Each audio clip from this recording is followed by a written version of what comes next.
Legend দাদা থেকে change করে রাখতে হলো ক্যাপ্টেন টিএমটি বার নিন আর আমার পদে গুজে দিন।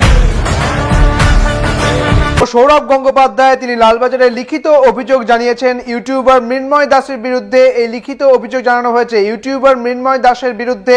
It is just one of the incidents, পৃথিবীতে সব জায়গায় এরকম করে অ্যাক্সিডেন্টস হয়। এটা অ্যাক্সিডেন্ট হবে, এভারেস্ট ডিঙানো যায় কিনা দেখো না, দাদাকে তুমি কি চেনো না? হ্যাঁ, একদিনে চিনলাম। তো বন্ধুরা, এখন ইউটিউব আর ফেসবুক খুললেই কি দেখা যাচ্ছে, সৌরভ গাঙ্গুলি সিনেমার নামে কেস করেছে।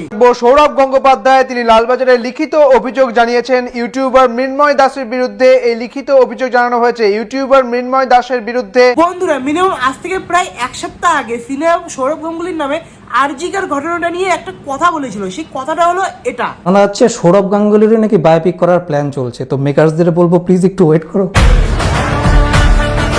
যে মহাভাব দেখতে পাচ্ছি বাকি জীবন। তখন দেখা গেল আপনাদের বায়োপিকের নাম লেজেন্ড দাদা থেকে চেঞ্জ করে রাখতে হলো ক্যাপ্টেন টিএমটি বার নিন আর আমার পদে গুজে দিন। সিনেমার এই ভিডিওটা দেখার পর আমাদের বাংলার দাদাগিরির দাদার মাথা একদম বুম করে ফেটে যায়। তারপর বাংলার দাদার মাথা রাগে ফেটে যাওয়ার পর লালবাজার সাইবার ক্রাইম ডিপার্টমেন্টের মধ্যে গিয়ে সিনেমার নামে কেস করে দেয়। এই লিখিত অভিযোগ জানিয়েছেন সৌরভ গঙ্গোপাধ্যায়, যেখানে এই মৃন্ময় দাস ইউটিউবার সিনেবাপ, এই মৃন্ময় দাসই সৌরভ গঙ্গোপাধ্যায়কে কথা বলেছেন এমনটা জানা যাচ্ছে। লালবাজারে লিখিত অভিযোগ মহারাজের। তো আমাদের মাননীয় সৌরভ গাঙ্গুলি দাদা এই আরজিকার ঘটনাটা নিয়ে বলেছিল যে এটা একটা অ্যাক্সিডেন্ট। সাধারণত এটা অনেক জায়গার মধ্যেই ঘটে থাকে, অনেক জায়গায় দেখা যায়।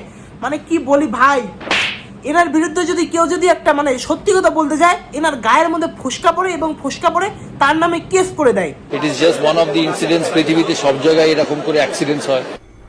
এটা অ্যাক্সিডেন্ট হবে, এভারেস্ট ডিঙানো যায় কিনা দেখো না, দাদাকে তুমি কি চেনো না? হ্যাঁ, একদিনে চিনলাম। সিনেপ যে সৌরভ গাঙ্গুলির নামে এই কথাটা বলেছে, একদম একের কথা বলেছে, একদম ঠিক কথা বলেছে। আর সেই সত্যি কথাটা শুনে সৌরভ গাঙ্গুলির হজম হয়নি বলে সৌরভ গাঙ্গুলি সিনেপের নামে কেস করে দেয়। ইউটিউবারের বিরুদ্ধে সাইবার ক্রাইমে মহারাজ মৃন্ময় দাস নামে একজন ইউটিউবারের বিরুদ্ধে অভিযোগ দায়ের।